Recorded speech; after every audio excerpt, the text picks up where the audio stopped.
Hey, folks, and welcome to Drinking Alone with Friends, a podcast where three friends drink alone together.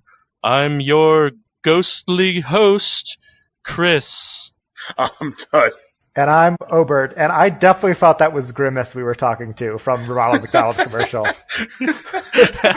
Hey, no, I was ghostly because it's spooky out now. I was almost going to lose my shit and just had to hold it in. Yeah, you guys didn't go with the spooky thing at all. Hello and welcome to Drinking Alone with Friends. Thunder, I want to talk your ear off. Yeah. Oh, there you go. Yeah. So, welcome, folks, to our Spooktacular here in Spooktober, the spookiest month of all. Now, I know what you might be thinking. You might be thinking, hey, this podcast came out and we still have 6 days till Halloween. And to that, we respond, well, it's better than getting it the day after Halloween. So deal with it.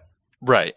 Yeah, we figured you all looked forward to your Thursday ritual of waking up, brewing a nice fresh cup of coffee, sitting down and listening to Drinking Alone with Friends. And we didn't want to take that from you.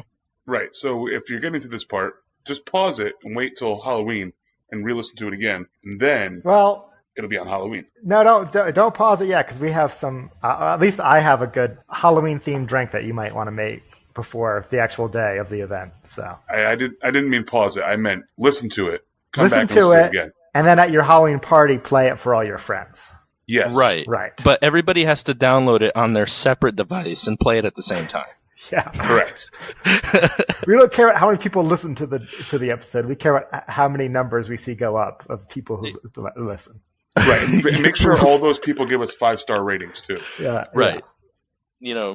Steal phones and give 5-star ratings. Anyways, we're getting off topic. So we have some fun stuff in store today. The theme of Halloween is here and among us. So we actually have drink and candy pairings today. So when we get to our beer segment, we will be talking about beer and then a candy or a beloved candy that may or may not go well with the drink or beer. Correct. So pretty excited. Definitely getting in the spirit of it. Yeah, exactly.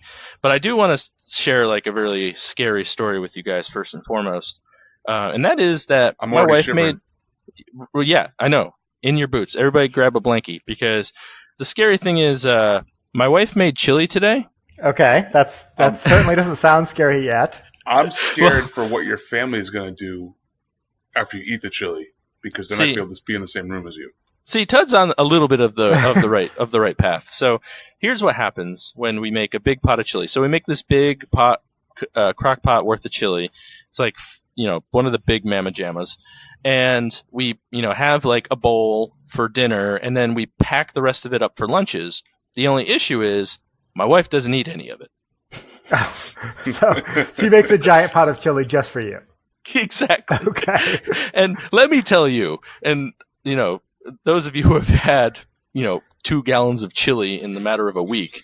Yeah, it gets old. Well, not to mention, it does things to your body that just can't be undone. Oh, man. I'm glad this podcast is Drinking Alone with Friends. Exactly. No one wants to be drinking with me right now. Yeah.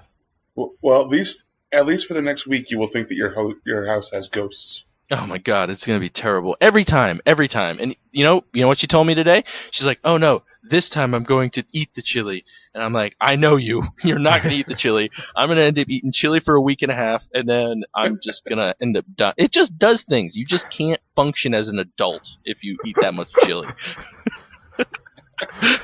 I feel bad for your coworkers.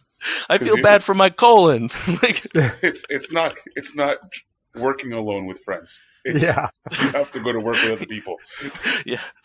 Sorry to all my work family, because woo boy, it's gonna be rough. Actually, you won't even know. It'll just happen, and then you'll listen to this podcast and you'll be like, "Oh, that makes sense." Oh, that was all okay. I thought the bathroom was out of order, but no, that makes sense. So that's a spooky story for you guys. Kind of setting the mood. I like it. Yeah, I like the theme we're going with here. So on that note, should we get right into it? Should we start sharing our drinks? Sure. Yeah. Let's get into it. Who wants to go first? I'll go first. All right, Todd, take it away. So that's what right. the That's right. fuck? What is going on? Do you think just because it is our Spooktacular that I'm not going to call Oren right now? Well, I've handed all this over to Oren because suing you has become such an ordeal. So. It was a ghost, so I don't know what to tell you. Oh, yeah, sure. You think that's going to work in court? We'll find out, I guess. So, I am drinking today a beer by Fox Farm Brewery, which hashtagged the best brewery in Connecticut. So, it's called Tines. It's a festive Marzen lager. So, I figured it was a little bit, seasonal. And since we're doing our, scary Spooktacular, I wanted to drink something that was in season. Yeah, that's typically your Oktoberfest style, right? Marzens? Yeah, Marzens are the sweeter German styles. Yep. Right? I've had this beer before, once when I bought the cans, and then never again. But it's actually pretty good. As far as Oktoberfest go, it's pretty solid. It's very grainy. It's very obviously like wheat heavy because it is a Oktoberfest beer. It's different from the style that I usually enjoy, which, as any listener of this podcast knows, is IPAs. So it's a little bit outside the box, but overall not too bad. And I'm gonna pair this with Twizzlers. Interesting. Now, the reason I chose the Twizzlers is because the Marzen is a little, like I said, weedy. So I figured, unlike an IPA that's a little bit sweet, if you pair the Twizzler that's sweet itself with the weedy Marzen, it should balance out pretty well. All right, so Ted, I do want to ask one thing before we ruin your palate with Twizzlers. What would you rate Tines alone without the Twizzler taste? So I'd rate Tines probably 3.5. Okay, it's solid. I get the the gist behind the style, but it's not my preferred style. But it is like a very good. I'd call it a good beer. It's just not my style of beer. No, yeah, I absolutely agree with that. So now I'm going to take the Twizzler and try that. Okay, Twizzler might be a little old. I'm glad you're rating Twizzlers too. Yes, might be a little old, a little bit, kind of hard to chew, as Twizzlers are. I probably should have used it as a straw for the beer. Ooh, missed out there. Not too late. Unless you only had the one Twizzler. He found a Twizzler. So I'm going to stick the Twizzler in the can. I'm going to use that. Okay. So Twizzler and Marzen, it kind of blends the way I thought it would with the fruitiness. Drinking out of the Twizzler was not a good idea. But the Twizzler and the Marzen together actually do taste pretty good. I'd give the Twizzler probably a 3. Twizzler with the beer, though, probably a 4. Whoa. The Twizzler enhanced the beer? They both enhance the taste of the other, huh? Yes, they kind of like mesh together and kind of form something pretty good. That's teamwork right there. Like, actually, I'm actually really impressed. So just so we're clear, if next time you reach for one of these Tines beers, and if you had Twizzlers in the house, you would eat the Twizzlers with the beer to make the beer taste better. That's what you're saying. I don't know if I'd do this every single time. It's going from a 3.5 to a 4, though. I know, that's a mighty big jump. Yeah, I was thinking about 3.75, but I gotta say, it's better than I expected it to be. Imagine if it was a fresh Twizzler, it'd be like a 7. Well, we all know that there's no such thing as a 5 anymore. I know, you just skip right to 7. Yeah. This is pretty good. Yeah, I like it. Nice. Awesome. So what are you guys drinking? I'll go next. So I decided to go with a Halloween-themed cocktail today. This is the spooky. Yeah, insert organ music here. This is called a Corpse Reviver No. 2, and it's a traditional cocktail. I'll get into all the ingredients in a minute, but it's might be something that you want to make for a Halloween party. I don't know what you like to drink. I gotta tell you, these Twizzlers are old as shit. Okay.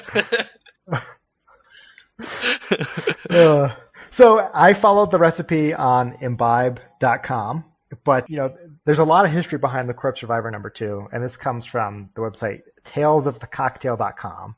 And Corpse Reviver is just actually an old-fashioned slang term for hair of the dog, basically.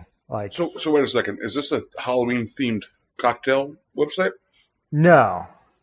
This is a website where there's like you can learn history about different drinks and all that. Oh, okay. Because Yeah. I heard Tales of Right. Actually, Cocktails. yeah. I was like, You know, that's a I good don't play. know. Maybe it is a Halloween cocktail website, but no, I think it is. But on the top it says Tales of the Cocktail Foundation, so that certainly makes it 100% less spooky. But yeah. So anyway, it was originally slang for what you would drink the morning after you were wicked drunk to kind of beat your hangover. That term first came around in 1889, was the first documented use of it. This drink was invented in the 20s, I believe. This is Corpse Survivor number 2. Is there a number 1?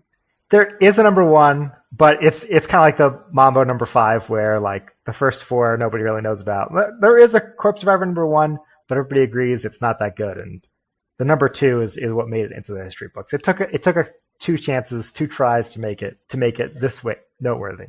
I got to tell you, I'm pretty happy that there were 5 Mambos because 1, 2, 3, 4, 5 doesn't really work with 1, 2, 3, 4 or 1, 2, 3, 4, 5, 6. Yeah, that's a good true. point. I wonder. It's like they knew that was the just the right amount of Mambos. Yeah, there's no more need for any more Mambos. So the recipe I followed from imbibemagazine.com is it's described on here, says that the Corpse Survivor number 2 is rightfully considered by many to be the best tasting of the Corpse Survivor cocktails. So in this, it's 1 ounce of gin, and I went with, speaking of reviving corpses, this was on deep freeze in Chris's freezer for a couple years, but I went with a bottle of Hendrick's, which is it's a very floral gin. And so I decided to, when I'm making a Corpse Survivor, might as well use some wicked old gin. Yeah. Shout out to hopefully listener of the podcast, Zeffy, for leaving that in my freezer about, 5 years ago. Yeah, whenever he was last in Connecticut. Exactly. Yeah.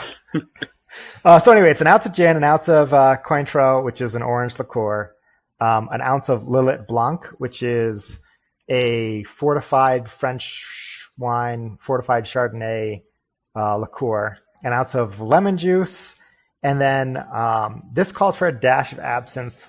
What I've also seen is an absinthe rinse. So you basically take your cocktail glass, you pour like a little few drops of absinthe in there, swirl it around the glass, and then dump it out. And that's just to get that absinthe aroma and flavors kind of in the glass. So did you have absinthe, or did you have to... I did not have absinthe. I bought some anise liqueur, which in my mind, absinthe kind of tastes like black licorice. So I figured that would be a pretty close approximation. And I didn't want to spend $50 for a bottle for 1 dash in one cocktail of a liquor I don't really like that much anyway. So I went with the anise liqueur. It says to garnish it with an orange peel. I went with a lemon peel instead. So you really made like a Corpse Survivor number 3.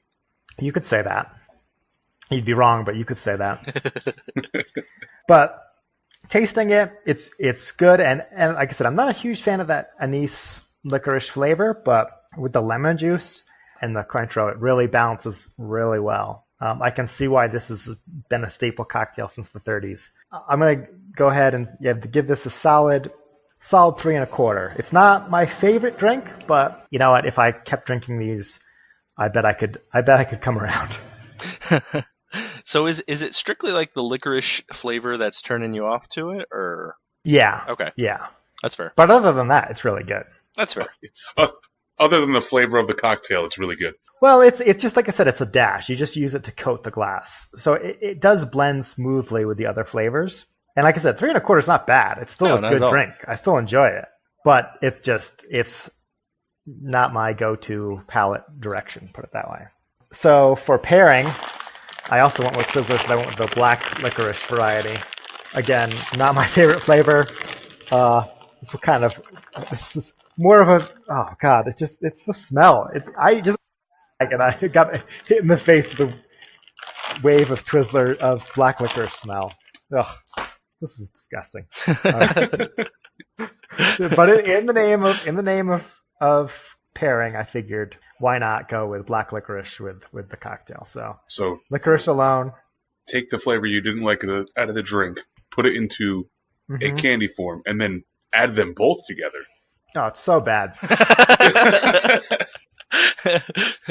I'm giving this a 1. Oh, there it is. The candy or them together? The candy. I haven't gone with them together yet. Oh, geez. I don't know if this licorice is even hollow. Well, we'll give it a shot. There goes nothing. Live on Drinking Alone with Friends, we hear one of the friends vomit. Yeah. Yeah. Not this week. I don't know. It's pretty bad together. You would just whatever the average is of the 3 1/4 and the 1. That's what I'm giving this. This is so gross. So 2.175. Yeah. Oh man. Okay. Well, clearly Obert's enjoying himself. Yeah. It makes the cocktail taste a lot better by itself though when you're done with the licorice. So. See? You appreciate it more. Yeah. The candy helped Exactly. the alcohol. It's like when you're cold in the house, so you go outside, you're freezing, then come back in. The same concept. It's nice and warm. Yeah. Oof. Okay. Chris, what are you drinking? All right. Okay. So I'm drinking a beer, and it's one that I don't know much about the brewery, and you'll find out why in a second. But first, obviously, since Ted kind of ruined everything, it's a bottle again.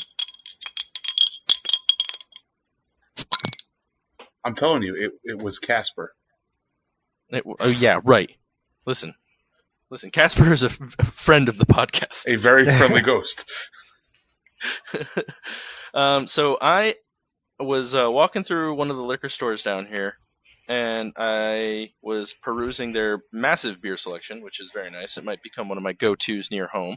And I found this, and I apologize for our Icelandic listeners because I'm going to butcher this. But Einstock Olberg? I don't know. It's got like all those dots above the O's and stuff. So does that make it a soft O? I don't know. Yeah, I don't know. I'm not an expert on reading Norse. Sorry. Me neither. But it's I think it's Einstock. Einstock. Oilbird then? I don't know. It's their Icelandic Toasted Porter. Another porter. It's been chilly again here in Tennessee, so I decided to back-to-back porters. Despite wanting a stout, I just couldn't walk away from this bottle because it's a pretty cool bottle. You'll see it on the Instagram. But pretty cool bottle. If you read the back, clear notes of toffee and dark chocolate. Nice and roasty taste. And when you pour it, it pours beautifully. It looks awesome, nice and dark, as you would expect from a porter. When you smell it, you definitely get the toasted parts, or you don't get a lot of flavor. You don't get a lot of the chocolate or anything on the nose, but you do get like a nice like roasty flavor. Yeah, and actually, if you look at the picture that Chris is going to post on Instagram, if you look carefully in the reflection, you can see in the background Dana very clearly not eating chili. It's like a ghost of Chili's past. Wait, so what's the name of the town that this brewery's in? Okay, hold on. Let me. It is. Oh, jeez. Yeah, this is. Here we go. Oh, Pronounce God. this. Serframlador Iceland. Oh, okay. Oh, I went there last week. I nailed the last one. Yeah. That one I know. It's 6% alcohol, and I'm enjoying it. So, as is tradition, I had one of these earlier today in preparation for the podcast, and I'm actually enjoying it more now than I did earlier. So I don't know. It's been sitting out a little bit. I don't know if maybe the temperature, it was like ice cold before because I stuck it in the freezer. So because I wanted to try it. So I don't know if letting it sit for a little bit has made it a little better. But I enjoy it more now than I did then. If that means anything. Sounds like a good idea to me. How much did you enjoy it before? So I'm not going to tarnish the rating with what I would have rated it before. Okay. But I'll just tell you that it is up a little bit, not much. It is a 3.25, and I know it doesn't sound overly exquisite, but it's a pretty solid porter. Not quite to the Dunkin' standard of last week, but I was very excited for it when I saw it in the store, so had to pick it up. And it is a pretty cool bottle. It did look pretty cool. Yeah, there's like the Icelandic Viking looking guy with the helm and everything on the label. Yeah, so it caught my eye. So I was like, you know what? Shout out to our Iceland folks, even though after hearing me butcher all of their words, they're not going to listen anymore. But I decided to pair this with a Milky Way, very, very famous candy. The traditional Icelandic Milky Way. The traditional Icelandic Milky Way. Can you say the name of the Icelandic town that the Milky Way is from? Oh yeah, this unit not labeled for retail sale. Oh, nice. That's an interesting town in Iceland, I heard. Yeah, Beautiful I don't in the know. winter. So paired it with a bunch of different stuff earlier today, and the Milky Way was the best of the best. So eating the Milky Way. What was the worst of the worst? Yeah, I like how you had to do your research. You had to try all the candies. I don't know. Ted, do you already have Halloween candy No, for trick-or-treaters? no. We try to keep. Do you think you're going to get any trick-or-treaters? Yeah, actually, last year we got a lot of trick-or-treaters. Oh, yeah. What they do in Nice. our neighborhood is they have some people walk around, so like the local neighbors will stop by walking around, but somewhere on the road somebody has a tractor and like a big flatbed that they attach to the tractor, and all the kids pile on. And so what they do is they stop at all the houses, the kids pile off, run to the house, knock on the door, trick or treat, Okay. give them the candy, and you're done. And so you get like a rush of kids one time. So they just park the trailer and then they just disperse in all different directions, going to all different houses, Well, They're and they all coming! pile back on and then go. They go to the the next- they go to the house. They go to the two houses they stop in front. So they go to the one on either side of the street. It's the laziest way I've ever seen people. Yeah, you know what? Because you know how long it would take to go through every single kid and then move to drive a quarter of a. I don't even know, not even a quarter mile, probably Not even, no. 1,000 feet. Yeah, Yeah, it's down the But road. I will say, I don't know if I would necessarily trick or treat on your road. Right. there's a lot of houses on our road though. That is true. There are, but it's a The windy. reason, the dark- reason that they do yeah. the tractor is because it's so windy and hilly, and probably the parents are like, I just want to get this shit done with. Yeah, I hear that. Okay. So, Back to the Milky Way. yeah, jumping back to Milky Way. I mean, Milky Way is a solid choice no matter what kind of candy you want. So I'd say that's probably like a 4 on the scale out of 5. And it does like really pair well with this beer. It's like, the caramel and all that stuff, like kind of, when you eat a Milky Way and you get like chocolate and caramel on the roof of your mouth. Yeah. Well, washing it down with the beer, it really, really helps bring out a lot of the chocolate flavors from both the Milky Way and the beer. So I would say, I'm definitely jealous of your candy. yeah, for sure. I mean, you could have picked something else, but so yeah, the Milky Way and the Icelandic toasted porter, a really solid combo. I'd say I'm not going to say it's better than a Milky Way alone, but probably raises that beer to maybe a 3.5, 3.75. Wow. Nice. Yeah, it really they really do complement each other. So There you go. Take your other Milky Ways now, your other fun-sized ones, not labeled for individual sale, and just stick them in the 6-pack holder next to each beer, so that way you know Ooh. you have it that's- already chilled and ready for when you grab the beer. The candy's waiting for you. Yeah, that's a good idea. It's really good for the diet too. Right. Yeah, well, it's Halloween, and candy isn't calories when it's Halloween. Right. Oh, Yes. I forgot about the mythical no-calorie candy at Halloween. Yeah, I think I read about that somewhere in science notebooks. I think that's what that Three Musketeers commercial taught me. Oh yeah, you get lighter, you float away. The one where you're floating away. Right. Yeah. Yeah, exactly. So that's it. That's our first ever beer pairing with Halloween candy and drinks, I should say. Drink pairing. So pretty good. I thought it was pretty good. Get ready for the next holiday, people. We're going to be pairing it with other stuff. Mashed potatoes. Yeah. Turkey, cranberry sauce. Wow, you guys are just rolling right past Veterans Day, huh? Well, yeah. Well, I don't know. What's a veteran sausage? I don't know. Bratwurst. Are we all going to get what are those? What are the veteran or like the army food called? MR80s? No. MREs. MREs. We're just going to Yeah. all get MREs and eat those with beer. I guess so. I could probably get some. Some K rations. Yeah. So, guys, as everybody knows, episode 7 is live, and I've gotten some live action texting from my protege Alex. Oh yeah? yeah. Is she saying how wonderful you are and how great you are? No, she's she actually What a good mentor, etc. Yeah. She's very She's lucky very to know much you. enjoying the podcast. However, she is going to be in touch with Oren because she wants to sue me now for slander. Well, why ever would she do that? I think you gave her a very nice compliment. I think I did as well, but you took we'll her let under the courts your wing. decide, I guess. You took her under your wing and helped her out. Listen, I'm legally not allowed to talk about this anymore, so we'll just have to wait to see what the law says. Guys, you hear that noise? No. No. Dun-it. Uh-oh. Dun-it. Oh no.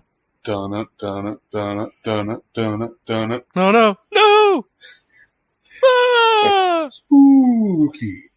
It's Oh man, that was a good. Wow. Spooky. So, Wow. Is it that time? It is that time. So, as you all know, favorite segment, Face Your Beers. Well, in the theme of Halloween, we're going to bring that back, and we're going to do Face Your Candy. Face Your Candy. That doesn't really have the same ring to it. It does not, but I can't think of a... Face Your Beers Halloween Candy Edition. Ooh. Yeah. It's still Face Your Beers, even though it's candy. Right, exactly. Perfect. Yeah. This is why 3 heads are better than 1. That's right. So, we're going to all do the same thing we did with Face Your Beers, just with candy. Chris. Yeah, and I'm opting out because I already faced my candy beer earlier in the first half, so I'm just gonna do a new candy, and I kind of switched the 2 segments. Okay. Okay. We'll let you go last then. Okay. All right. So I guess I'll lead off. Yes. Okay. So anybody who's either been around me at Halloween or has worked with me around Halloween knows I loathe Whoppers. So I thought you found a ketchup or mustard flavored candy. Whoppers are bad, but they're not like loathsome in my mind. They're not like licorice bad. So there's a couple things. Number one's the taste. Now they taste terrible.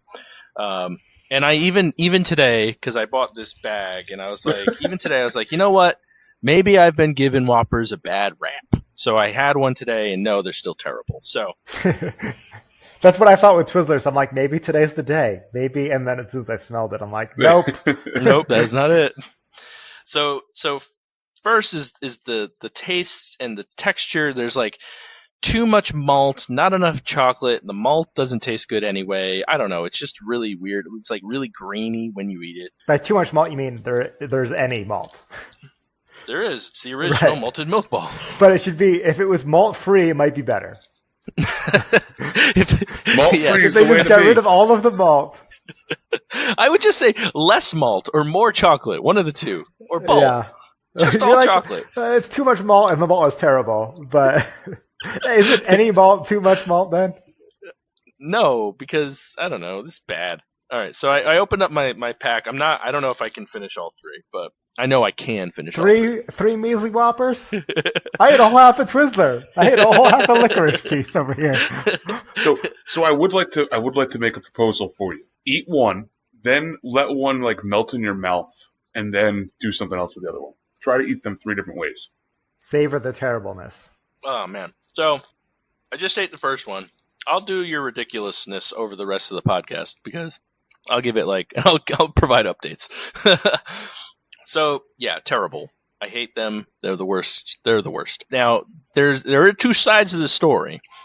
In my last job, we always had this candy bowl, and around Halloween time, we would fill it up with a bunch of candy, and like people would just dig through it and all that stuff. And I hate Whoppers, and everybody hates Whoppers because I would come in Monday after a weekend, and the only thing left in there is half full with Whoppers because everybody went through and picked out all the Snickers and all the Milky Ways and all that fun stuff. So it's like just plagued by Whoppers. But people kept buying Whoppers, and I was like, "What are you doing? No one ever eats these. I've never seen someone take Whoppers and just keep filling it with Whoppers." So I was just cursed with Whoppers for like 2 or 3 years. It doesn't make any sense, but that is my Face Your Beers Halloween Candy Edition. Are you gonna rate Whoppers or no? Whoppers. Whoppers are probably like a 1. Like they're just, I don't like them at all. If you couldn't tell by. I could have never guessed based off the past couple minutes. Yeah. I know it's pretty crazy. So I'm gonna let Tud take it over because Obert is going last or abstaining. I don't know which. And I went first with the licorice. Okay, so we're counting that. We're just grouping that in with Face Your Beers. Yeah, and Okay, I get to all eat right. good candy now. Oh, okay.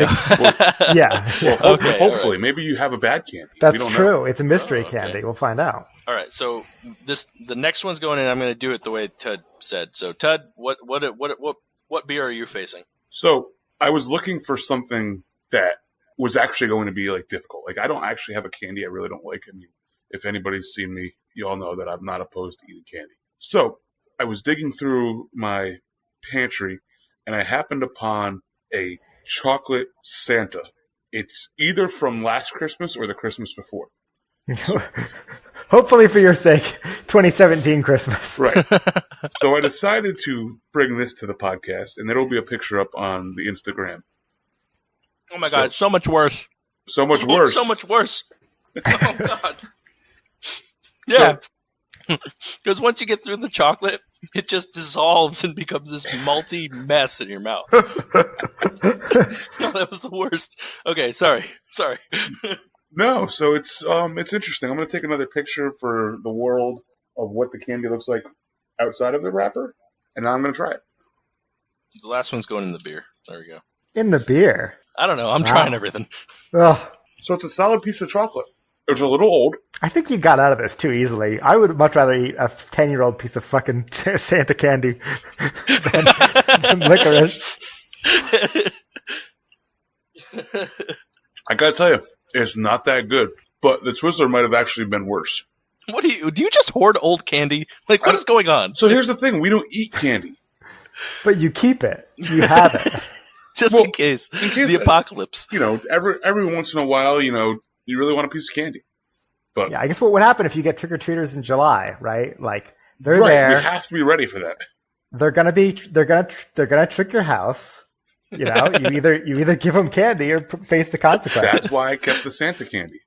Exactly. Flip that around. Give them the trick. That's how they keep on the diet. They're like, "Ooh, I want a piece of candy." They eat this old nasty candy. Be like, "Man, I wasn't missing much." Yeah, exactly. All candy must be this bad. It's a requirement. I'd probably give it a 3. It really wasn't that good, but it's still chocolate. At the end of the day, it's still chocolate, but it's not. It's too sweet. After giving up candy and sweets for a elongated period of time, it's just a little too sweet. Oh my God. Well, yeah, I don't know about that. How's that Whopper beer? Oh, it was so bad. I gave up because I was like, I don't want to ruin the rest of my beer. That's what I was thinking. Yeah, I know. I don't know what I was thinking. So then I had I gulped it up with some beer, and it was just you just swallowed it like a pill. 5 out of 5, no taste. I should have done that, but in the spirit of facing my candy beers, I had to go through it, and it's just awful. Whoppers, I hate you. Chris's hate letter to Whoppers. So have you guys ever heard of this candy? I've never seen it before today. It's called a Big Hunk. You mean me? Yeah, I was about to say, every time I stay at Ted's house, I have some of that. Yeah. No, it says it's a chewy honey sweetened nougat with whole roasted peanuts. I will tell you that sounds. And then it says awful. that again in Spanish. So it sounds awful. Yeah. What? It sounds delicious. What don't you like about it? I don't like the honey in my candy. Yeah, I don't think this is going to be amazing, but I don't think it's going to be. To answer your question, though, I have never heard of it. So it sounds like a Snickers and a bit of honey, like had a baby. Yeah. So there's no chocolate, which I'm learning as I open this. Oh, in that case, never mind. What I just said is null and void. It's white. Yeah. Oh, it's weird. I'm going to take a picture of this for the Instagram here. Hashtag racist candy. Wait, why is it racist? You said it was. Or are we racist because we assumed it was black? Both. Okay. No. So nothing is audio gold like eating nougat on a podcast. But here we go. Oh, it's so hard. It's like I can't even bite into it. It's like a Charleston Chew. Oh, but boy. Like somehow even more hard to bite into. I don't know. And like filled with peanuts. Charleston Chew with no chocolate. So can't you bite a piece of it off? So it's like an hour later type hard. Yeah, exactly. Yeah. And so an hour later, this is going to take me a while. You guys talk about something else. Alrighty then. Well, as Brendan finishes working through that, that's the Face Your Beers Halloween edition with candy. We're gonna get live updates over with Brendan as he finishes this candy. Yeah. But Yeah, I'll give it a 3. A 3? Better than licorice, Okay. Hey, but it's that's not actually that good. That's not too bad. And maybe I should 275. Because it's not. I'd never buy it again, but I'd Not eat terrible. Okay. Well, hey. Cool. Well, hey, that was the like Ted was saying. That's the end of Face Your Beers: Halloween Candy Edition. If you guys have any other suggestions for Face Your Beers or any beers that we can pick up, please let us know. I think I've heard a couple floating out there. So follow the email dawfpodcast@gmail.com and we will hashtag donate your beers. Hashtag donate your beers, and we will come and pick them up for sure. I mean, assuming you live within a reasonable distance, et cetera, et cetera. So. Right, yeah, we're not going to drive to Iceland to pick up beer. No, definitely not. So we had a fun thing happen in our neighborhood the other day where you ever seen like the ABC Family or what is it, Freeform now or whatever it is, where they like give away a house to like this needy family. You mean like Extreme That's Home the only one Makeover? I'm familiar with. Yeah, Extreme Makeover. Home Edition. Yeah, sort of, but instead of Extreme Makeover, they're just like, oh, this Here's a family, house. yeah, here's a house, exactly. Oh. They No, actually, I've never seen that. well, I hadn't either, but I was hoping you guys did. Hey, you know this thing I don't really know that much about? Well, I know more about it now because they actually just did it like a half a mile from my house, if that. Oh, yeah? Yeah, so we went there and they like allowed neighbors to like sign a waiver and like cheer and clap for the family when they showed up and stuff like that. Well, we were standing there doing it because Dana really wanted to be on TV for some reason. But we had CJ with us and we're standing there and they do dry runs, so it's not like, they just show up and people start cheering. So we're standing there, I'm holding CJ, he's looking cute as can be in his little dinosaur, like he has like a dinosaur hoodie. Cute as can be, and people start cheering, and he immediately starts crying. Oh. So, and I was like, oh no. So I had to excuse myself in CJ because he was getting spooked. So, see, spooked. Halloween. Ooh. Yeah. And no matter how close I was like a tenth of a mile away because I was like, oh, maybe we can like stay and watch from far. And as soon as people started cheering again, he started crying again. So, poor buddy. Not a fan of cheering. Not a fan of cheering. That's poor buddy though, but yeah, it's happenings in our neighborhood, which is kind of. I was expecting you to say like they thought he was cute, and so they put him like dead front center on TV. That's what I was expecting. I was expecting him to make his national TV debut, but nope, didn't happen. Not so lucky. But it was actually kind of funny because they're giving the house away during Christmas time, and they're filming it in October. So okay, so do they have to put like Christmas stuff up? Yeah. So they had like Christmas lights around the house and Christmas lights on like the neighbors' houses and stuff like that. So is that's when it's going to air? So it has to look like it's in. Yeah, season? I think December 3rd. I think is when it's airing. Or is this like the family doesn't get the house until Christmas time? You gotta wait. It's like, It's hey, ready, but you can't have it yet. Here's your house and it's ready to go. Yeah, but you can't be need here. this. Can't have it. It's not Christmas yet. Yeah, you can't open presents until Christmas. Yeah, I think December 3rd it airs. So if you keep a lookout, you'll see my wife, on TV, which is kind of cool. And now we just blew up this nationally televised TV show on our nationally listened to podcast. Right. Yeah. Exactly. I think what you gotta do, Chris, you gotta do Face Your Beers Baby Edition and start watching more like live sports with the crowd noise turned all the way up. Ooh.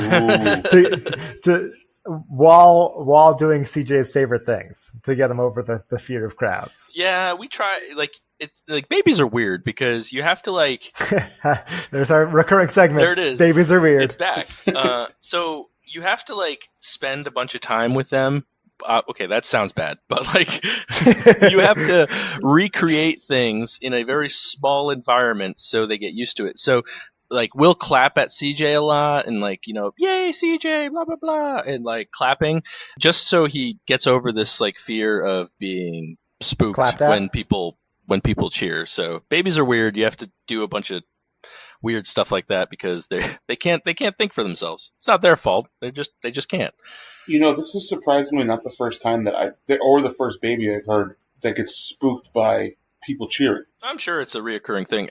Or laughing all together in unison, or something. Just when there's like that sudden like influx of noise. Apparently, it's a common thing.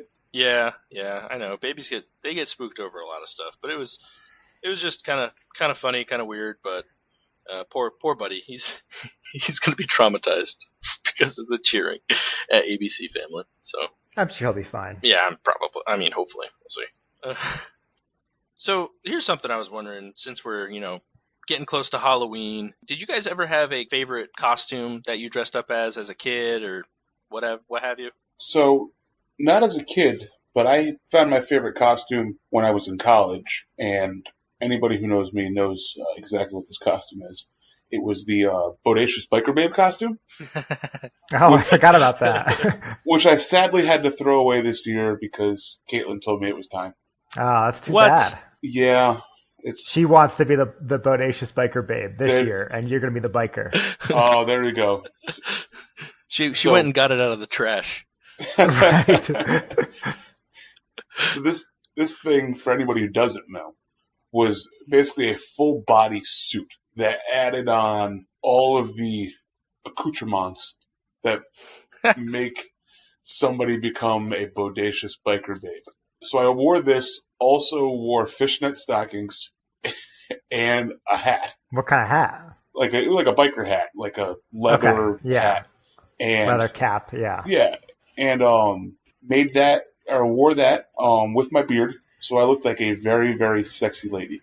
Yeah, I will say, I think there's a few pictures floating around. I have a few of them hanging up in my house. So It's also part of your late night stash. Sorry. You have a few pictures of Tud as a bodacious biker babe up in your house? I said what I said.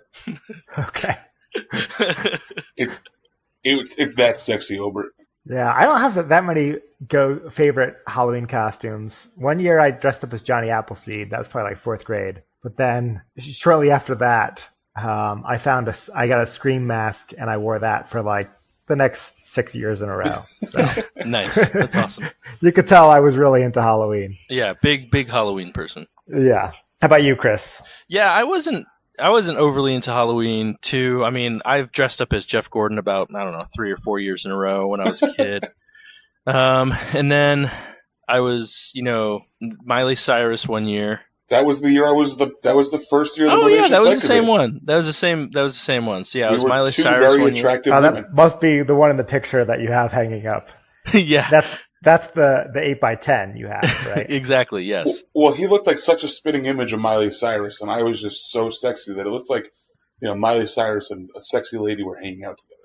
Exactly, yeah. It's basically, you look at a picture of us two together that year, and you're like, "Whoa, when did you meet Miley Cyrus? And who's this other? What's her hot friend's name?" Right. If it wasn't for you guys holding the plastic pumpkins filled with candy, you'd never know. Right, exactly. Right.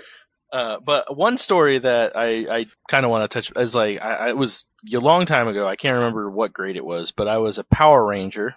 And I had Power Ranger. Yeah, I was the Red Ranger, and I had the normal kid one with basically one of those masks that you kind of put on and like you pull the string back on the back. So it was a cheapo one, Yeah. But then there was another kid in our grade who was the White Ranger, and he had like full on locking helmet, like big huge biker helmet thing. And He went all out. Yeah, went all out. I'm like, I remember just being like, well, I'm a shitty Power Ranger. But yeah, so there's a couple of my favorite costumes over the years. I think everybody did Power Ranger that year. That was Yeah. like the first year Power Rangers was big, and everybody was a Power Ranger. Yeah, if I had to guess, it was 2nd or 3rd grade. What was your favorite Power Ranger? Clearly yours was red, but Mine was the blue one. mine was the white one. See, actually, I don't know if red was actually my favorite or if it was just he was like the most the costume that you could find. Yeah, he was the cheapest costume. I always had an affinity for the Green Ranger, but that's because of the video game, because he was badass. So The Green Ranger eventually became the White Ranger. I know the lineage. Okay, I like the Green Ranger rendition better. Well, they had, what was the name of the dinosaur that came up with him? It looked like Godzilla, but Dragonzord. there we go. Yeah. See, he was awesome. Wow, you know a lot more about Power Rangers than I would have thought. Yeah, he played like the flute dagger. Yep. Come on, That's Come so on now. weird that you even know the tune. Oh yeah, I love that game. It was awesome. I remember as the White Ranger, he had the cat, and his sword still talked, or his sword talked at that point. I think that was later because didn't he have like the Brachiosaur thing? Like we'll have to look it up. Yeah, we had to look this up. Thank you for following us on this week's edition of Remember Power Rangers? That was a good show. Remember Power Rangers? We sort of do. All right, it's that time of the week where we head over to grab our frosty mug of wisdom. I think I'll kick it off this week with the first handle, if you guys don't mind. Take it.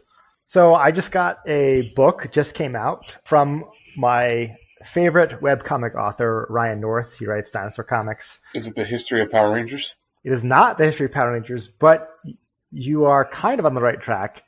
The book is called How to Invent Everything, and the premise of the book is it's what to do if your time machine breaks down sometime in the past. If you have this book with you, you might not be able to repair your time machine, but it will help you rebuild civilization from scratch. So it goes through like the beginning is a flowchart of, okay, how to figure out when you are. And then from there, it talks about, how to invent language and how to invent agriculture and simple machines and stuff like that. And it's just like a funny take on like how to invent literally everything. And I just got it in the mail yesterday. It just came out. I just flipped through a couple of pages last night. But knowing Ryan North, I emulate a lot of his comedy style. He's a really funny author. He's done a couple of Marvel comics as well. I know he's done Squirrel Girl, and he's just a really funny writer, and I look forward to finishing his book. Nice, that sounds awesome. Yeah, I know you've liked dinosaur comics since I've known you. So Yeah, I started reading them right as basically 2007, I would say. I think that's how old they are. So yeah, they're hilarious. I've never heard of them or this guy. Yeah, basically the premise of the comic is it's the same 6 panels every day, but with different words, and it's funnier than you would think. I've seen a few of It them. features dinosaurs. Does he? Yeah. Has he changed the panels? No, they're the same panels every single day. So for 11 years, he's been using the same panels. Yeah, here, just go to dinosaurcomics.com and then click random a couple times, and you'll see. Do I have to go back and read like the history, or can I just start? No. It's everyone is a self-contained little joke, basically. Yeah. But yeah, check them out. Will do. All right. So with that, I'm going to pass off the frosty mug. Chris, you want to go next? Sure, I'll go next. So my frosty mug is one primary thing and then one lead up. So as you know, Halloween is right around the corner, and we should be getting CJ's costume any day now. He's going to be a really cute dinosaur, so pretty excited about that. Now, for those of you keeping track, CJ is only going to be he'll be 10 months old when Halloween is afoot, so he's not going to be able to eat any of that candy he gets. So look at Dad getting all the candy. So wait, let me get this straight. So are you going to basically take CJ to house, present him as a cute child, and say, "Give me your candy"? Absolutely. Well, no, we're not going to say give or eat. We're going to go trick or treat and hold out a bag, and they have to choose whether or not to be evil people. How are you going to say Well, no? if you're holding out a bag, they're going to give you candy. Okay, so that choice is on them. If some people That's give us true. the side eye and they're like, "Listen, you're two 30-plus-year-old people, and that kid's not going to eat any of this candy," then I'm not giving you any. Then that's their fault, and they have to live with turning down my adorable son. I have Yeah. to say, I'm not upset by your hustle, but at the same time, I'm a little upset by your hustle. Hey, so that's my first my first less serious half of my handle on the Frosty Mug of Wisdom is, have a less than 1 year old and go trick or treating because Okay. you'll clean up. Before we move on, now this is a critical question if you're going to get candy or not. Yep. Yes. Are you and Dana wearing costumes? I was going with this question as well. I don't know yet. I don't plan on wearing one. I think you have to. I think you can't just be like a normally dressed adult man holding a baby in a costume and expect candy. I think you at least have to put something in, whether it's like a Jurassic Park T-shirt or if you dress as what's the guy's name? John Hammond? Yes, the guy who runs the park. Yep. All you need is a safari hat and a cane and dye your beard white, and then you're good. Well, okay, I'm not dyeing my beard white. I think you have to wear a T-Rex costume, like the giant T-Rex head. I don't know. That's not going to happen. The John Hammond thing's more likely to happen. I don't know. Dana hasn't really filled me in on whether or not I have to wear a costume.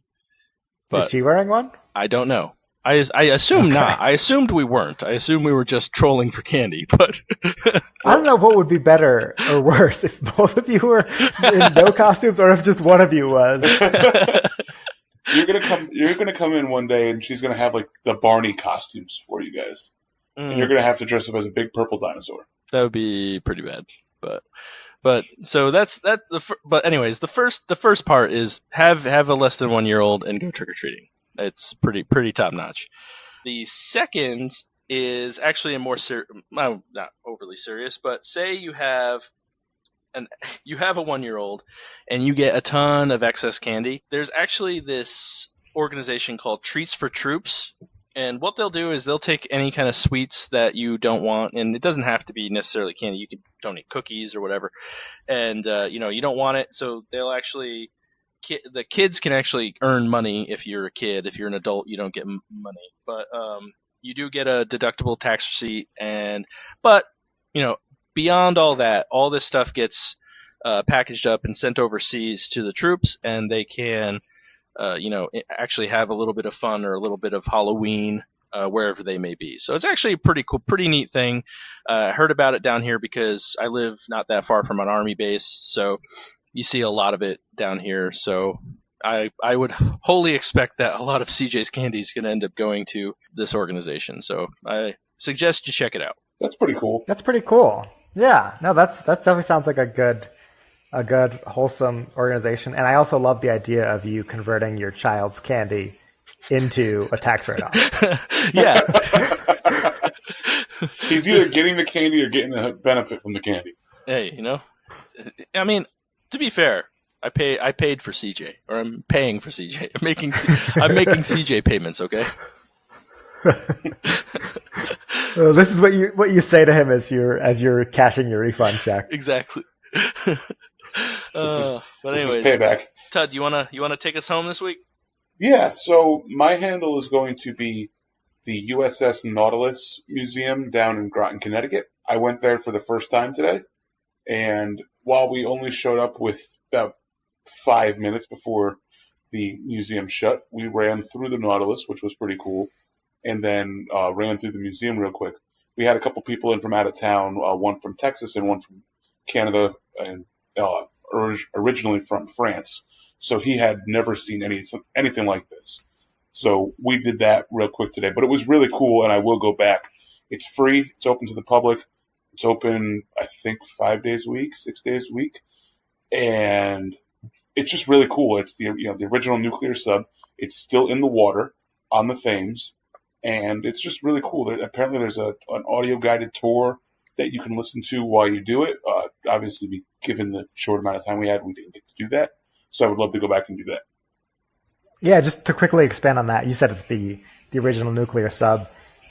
You mean like this was the very first ever nuclear submarine in the world, right? Yeah, this was the one that, I think FDR, like he welded his initials into the hull and everything, and this was a big deal when this one was first commissioned. So it's cool they turned it into a sub museum. And I've been there before. You can go and see a replica model of the Turtle, which is the first ever submarine built in the 1700s, and go and sit inside its little cramped thing. Was that the wood? Was that the wooden black thing? Yeah, it's basically like a barrel that you would sit in and like turn a couple cranks and stuff to move around. Cool. It's almost like you know a lot about subs. I know. It's almost like I worked for a submarine builder for 8 years. Yeah, it's kind of weird. Yeah. Maybe you should stop stealing government secrets. Maybe. So, but yeah, I'll second that. I'll hoist that handle with you there. That's a good museum and worth your time to check it out, especially if you're local to the area and you've never been before. Yeah, it's really cool. It's literally right next to the entrance of the sub base. I'd recommend it to everybody who, whether you've gone and seen it before or not, there probably isn't nothing new there, but it's just pretty cool just to go walk through the sub. It was interesting to try to go through like the doors in the sub or the portholes on the sub, and to have to like struggle to get through there because I'm a bigger human and those doors are probably about the size of a couch cushion.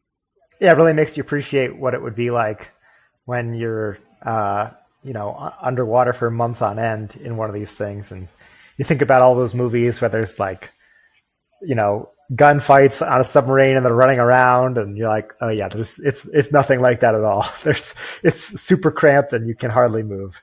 And with that, thank you all for listening. We'd like to thank Fox Farm for the Tynes beer that I had today. I'd like to thank Einstock Olgerd over in Iceland.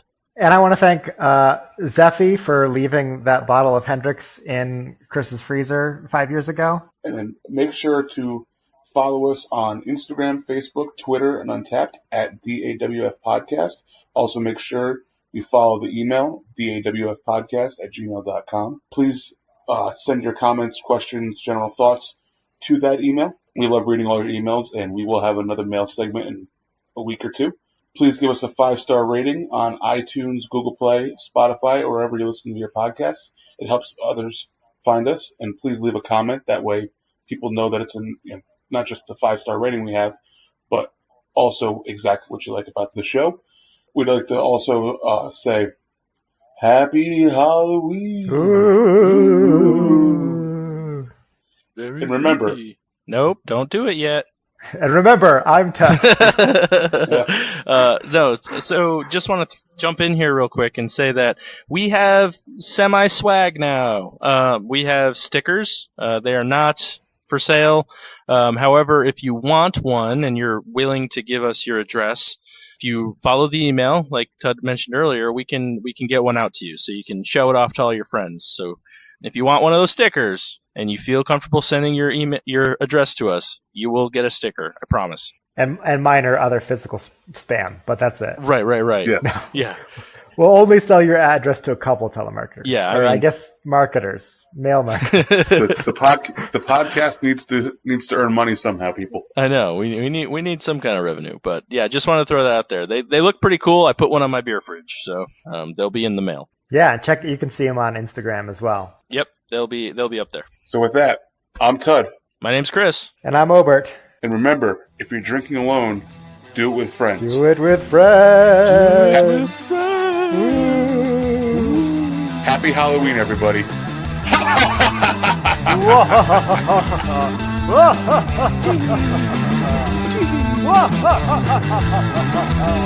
Whoa.